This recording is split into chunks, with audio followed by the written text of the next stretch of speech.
नमस्कार। इस वीडियो में आप सभी का बहुत बहुत स्वागत है। मेरा नाम कमल कुमार है और आप देख रहे हैं खेतों तक मौसम यूट्यूब चैनल के ऊपर आप ये वीडियो देख रहे हैं। बंगाल की खाड़ी में कल परसों से एक लो प्रेशर एरिया बन जाएगा और संभावना है कि वो चक्रवाती तूफान भी बनेगा।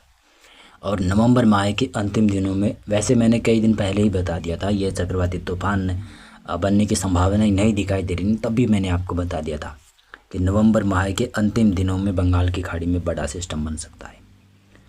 वो बन रहा है, संभावनाएं बन रही है, अभी पक्का नहीं हुआ है, मैं आपको जानकारी दे रहा हूँ। एक पहले मैंने जानकारी दी कि उत्तर भारत के क्षेत्रों में दिसंबर माह के पहले सप्ताह में पश्चिमी विक्षोभ आ सकता है, लेकिन अभी पता नहीं है कि उससे बरसात मैदानी इलाकों में होगी या फिर नहीं होगी। संभावना है कि वो स्ट्रोंग पश्चिमी विक्षोभ आएगा, और स्ट्रोंग आ जाता है उस पश्चिमी विक्षोभ के बाद में क्या होगा कि दिसंबर माह के लगभग पहले सप्ताह में जो पश्चिमी विक्षोभ आ जाएगा ना, उसके बाद में दूसरे सप्ताह में भी पश्चिमी विक्षोभ है, तीसरे सप्ताह में भी पश्चिमी विक्षोभ रहेगा। जनवरी माह भी ऐसा ही बीतेगा, जैसे दिसंबर माह में पश्चिमी विक्षोभ आएंगे वैसे ही जनवरी माह में भी आएंगे। तो संभावना ये है, और अभी मैं कह नहीं सकता कि मैदानी इलाकों में अच्छी बरसात आएगी या फिर नहीं आएगी। हाँ, जैसे जैसे समय काफ़ी करीब आएगा तब मैं आपको बता दूंगा। मैं आपको जानकारी दे रहा हूँ दक्षिणी भारत और पूर्वी भारत के मौसम के बारे में बता दूंगा इस समय, क्योंकि उत्तर भारत और मध्य भारत में ज़्यादा कोई मौसम में बदलाव नहीं है, केवल तापमान ऊपर नीचे हो रहा है और वो होता रहेगा। 2-3 दिन ऐसा लग रहा है कि उत्तर भारत के क्षेत्रों में पंजाब, हरियाणा, दिल्ली, राजस्थान और कुछ मध्य प्रदेश के उत्तरी इलाके, उत्तर प्रदेश भी कह सकता हूँ, यहाँ पर न्यूनतम तापमान में 1-2 डिग्री की बढ़ोतरी हो जाएगी, और सोमवार या मंगलवार से तापमान में गिरावट होने की संभावनाएं बन रही है। और पूर्वी भारत में अभी बरसात की संभावना नहीं है। बंगाल की खाड़ी में जो सिस्टम बनेगा ना, उसके प्रभाव से थोड़ी सी बरसात आएगी। 21 नवंबर को लग रहा है कि सिस्टम का प्रभाव या फिर सिस्टम बनने लगेगा बंगाल की खाड़ी में। तो तमिलनाडु, रायलसीमा, आंध्र प्रदेश के क्षेत्र, इन क्षेत्रों में, केरल में, इन क्षेत्रों में बरसात की संभावना ही रहेगी। और आने वाले 24 से 48 घंटों में लगभग लो प्रेशर तो बन ही जाएगा, और ये धीरे धीरे कर स्ट्रोंग होता जाएगा सिस्टम। चक्रवाती तूफान में भी तब्दील होगा ये सिस्टम। 22 नवंबर को दक्षिणी भारत में बरसात है, जिसमें केरल है, तमिलनाडु है, दक्षिणी कर्नाटक, रायलसीमा, आंध्र प्रदेश, उत्तरी कर्नाटक, तेलंगाना के दक्षिणी भाग है, यहाँ पर बरसात की संभावना है। इन क्षेत्रों में बरसात की संभावना है। और अंडमान और निकोबार द्वीप में, लक्षद्वीप में भी भारी बरसात की संभावनाएं रहेगी। और उत्तर भारत, मध्य भारत, पूर्वी भारत और पूर्वोत्तर राज्यों में बरसात की ज़्यादा संभावनाएं नहीं है। 23 नवंबर को लगभग बंगाल की खाड़ी में मजबूत सिस्टम उत्पन्न हो जाएगा। लो प्रेशर से वेलमार्क या फिर डिप्रेशन में तब्दील सिस्टम हो जाएगा। तो उसके प्रभाव से केवल दक्षिणी भारत में ही बरसात रहेगी, बाकी और भारत के एरिया में बरसात की संभावना नहीं है। अंडमान, लक्षद्वीप, इन क्षेत्रों में बरसात की संभावना बनी रहेगी। और 24 नवंबर को सिस्टम काफ़ी विकराल रूप धारण कर लेगा। वैसे इस वेदर मॉडल की माने तो ये हिंद महासागर के उत्तरी इलाकों पर मौसम गड़बड़ा रहा है, या उत्तरी हिंद महासागर के ऊपर ये सिस्टम बना रहे हैं, बनता दिखा रहा है, लेकिन ये सिस्टम बंगाल की खाड़ी के अंदर बनेगा। और इसका प्रभाव दक्षिणी भारत के तमिलनाडु तटीय इलाकों से पश्चिमी बंगाल तक देखने को मिल सकता है, क्योंकि पूर्वी भारत को ये हिट करेगा, और हिट करने के साथ साथ में प्रभावित भी करेगा। इसके साथ साथ में बरसात भी आएगी। 25 नवंबर को संभावना क्या है? 25 नवंबर को लगभग डिप्रेशन या फिर डीप डिप्रेशन में सिस्टम बन जाएगा। हो सकता है तगड़ा सिस्टम ही बन जाए, उससे भी तगड़ा सिस्टम बन जाए, मैं बता रहा हूँ उससे। तो संभावना तो ये है, बादल भारत के इन क्षेत्रों तक भी पहुँचने लगेगी। मौसम ज़्यादातर इलाकों पर बदलने लगेगा, दक्षिणी भारत और पूर्वी भारत के इलाकों पर। 26 नवंबर को क्या संभावना है? 26 नवंबर को सिस्टम और एक्टिव हो जाएगा और इंटेंसिफाई हो जाएगा।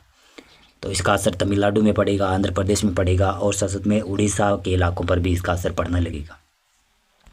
अभी ट्रैक कुछ इस प्रकार से दिखा रहे हैं, मैं आपको जानकारी दे देता हूँ कि ये सिस्टम बनकर यहाँ पर ये सिस्टम बनेगा लगभग तमिलनाडु के तटीय भागों के आसपास, या फिर इससे थोड़ा सा दूर सिस्टम बनेगा, और ये पूर्वी भारत के जो तटीय इलाके हैं इनके पैरेलल चलता हुआ उड़ीसा और पश्चिमी बंगाल की तरफ जा सकता है।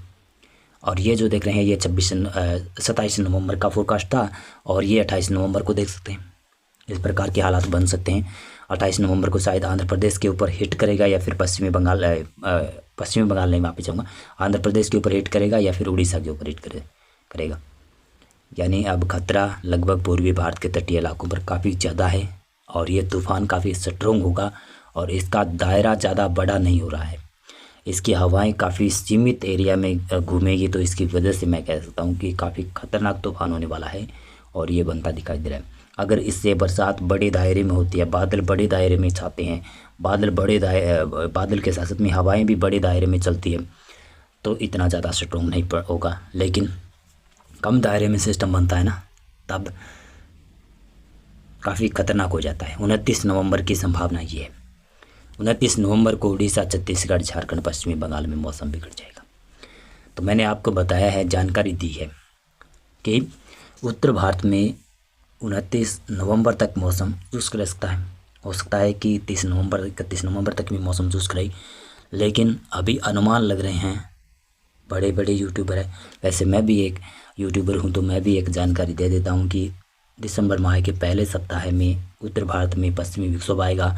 उसके प्रभाव से पहाड़ों पर बर्फबारी और बरसात की गतिविधियाँ हो सकती है। हो सकता है कि मैदानी इलाकों में भी मौसम बिगड़े या फिर मौसम में गड़बड़ाहट हो या बरसात की गतिविधियाँ कहीं के पर देखने को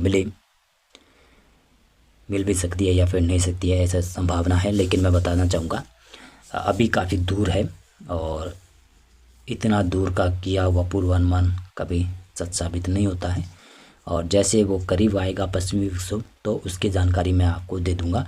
और पहले इतनी ज़्यादा आगे की जानकारी मैं इसलिए दे रहा हूँ कि गेहूं की बिजाई पंजाब, हरियाणा, उत्तर प्रदेश, राजस्थान और मध्य प्रदेश के इलाकों पर चल रही है।